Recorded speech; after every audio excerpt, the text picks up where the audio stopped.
Intern চিকিৎসকদের জাতীয় steering কমিটির উপর পুলিশি হামলার প্রতিবাদে ২৪ ঘণ্টা সব হাসপাতালের আউটডোর সেবা বন্ধের ঘোষণা থাকলেও বিভিন্ন স্থানে কার্যক্রম স্বাভাবিক রয়েছে। সকাল থেকে কোনো কোনো হাসপাতালে বিক্ষোভ করছেন চিকিৎসকরা। কোনো কোনো হাসপাতালের আউটডোর সেবা বন্ধ থাকায় ভোগান্তিতে পড়েছেন রোগীরা। অনেক হাসপাতালে সকাল থেকে বহির্বিভাগে চিকিৎসা সেবা বন্ধ করে দেওয়া হয়। সকালে চিকিৎসকরা এসে টিকিট কাউন্টার সহ সব কার্যক্রম বন্ধ করে দেয়। এরপর থেকেই চিকিৎসা সেবা বন্ধ হয়ে যায়। অনেক রোগীকে ডাক্তার না দেখিয়ে ফেরত যেতে হচ্ছে।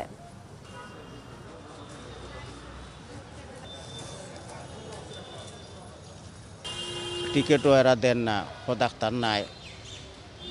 ও সমস্যা আমার বেমারে লইয়া ইসলাম আর কি হসপিটাল, ওখান থেকে কিচ্ছু নাই। আপনার টিকিট কাউন্টারে গেছিলাম, তারা টিকিটের দরজা বন্ধ।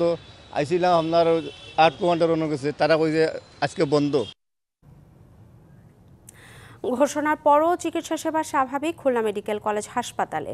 সেখানকার খবর জানবো সহকর্মী আমিরুল ইসলামের কাছ থেকে। আমিরুল, সেখানকার সার্বিক পরিস্থিতি কি জানাবেন আমাদের?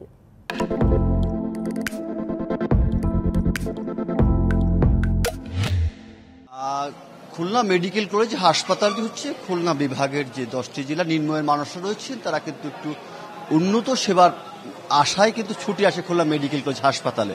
কিন্তু এখানটায় হচ্ছে গিয়ে যে থাকছে যে বিশেষ করে যে বিগত গেল 3 দিনে 5 দফা দাবিতে আন্দোলন শেষে যে আন্দোলনের কারণে যে চিকিৎসকরা যে অবস্থা ছিল, সেই অবস্থার কারণে রোগীরা ভোগান্তি পাওয়া যায়। আজ কিন্তু স্বাভাবিক কার্যক্রম দেখা মিলছে। বিশেষ করে খুলনা মেডিকেল কলেজ হাসপাতালে যে চিকিৎসা কার্যক্রমের মধ্যে রয়েছে যে যেমন রয়েছে বহির্বিভাগের চিকিৎসা ব্যবস্থা এবং জরুরি সেবা এবং যেসব রোগী ভর্তি রোগীদের সেবা, এই 3টা কার্যক্রমই কিন্তু স্বাভাবিক রয়েছে। সকাল থেকে দেখেছি যে সকাল 8টা থেকে যেমন দূর দূরান্ত থেকে ছুটে আসা রোগীদের টিকিট মিলেছে এবং 8:30 9টা থেকে ডাক্তার রোগী দেখা শুরু করে, যার কারণে যে অনেকটাই স্বাভাবিক অবস্থা বিরাজ করছে। আমরা এই মেডিকেল কলেজের হাসপাতালে যে দায়িত্বরত যে চিকিৎসক রয়েছে, আবাসন চিকিৎসক আর এবং তার সাথে কথা বলেছে, তিনি যে দাবি করেছেন যে সকাল থেকে যে ইন্টার্ন চিকিৎসকদের যে যে অবস্থা ছিল, সেই অবস্থা থেকে তারা কিন্তু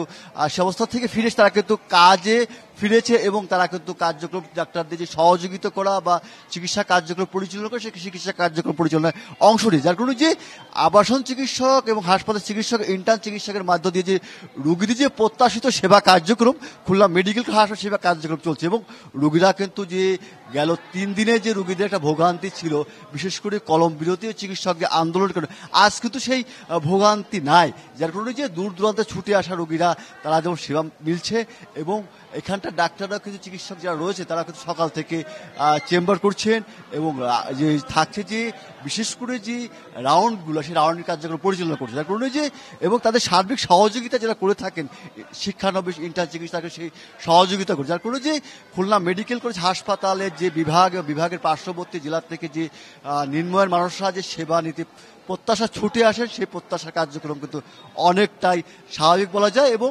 একটা বিষয় থাকছে যে 5 দফা দাবিতে আন্দোলন চিকিৎসকদের যে দাবি ছিল, সেই দাবির প্রেক্ষিতে তাদের যে বলা হচ্ছিল যে যে 4 দফা 5 দফার 1 দফা বাস্তবায়ন হয়েছে, বাকি যে থাকছে আর 4টি দফা, যার কারণে চিকিৎসক নেতৃবৃন্দ দাবি করছেন যে পরবর্তী যে সিদ্ধান্ত অনুযায়ী পরবর্তী কর্মসূচি তারা দিতে পারেন বা আলোচনার সাপেক্ষে সেই আলোচনা পরবর্তী জানা যাবে পরবর্তী চিকিৎসকদের আন্দোলনের অবস্থা। এটা ছিল সর্বশেষ অবস্থা। আমিরুল, ধন্যবাদ আপনাকে।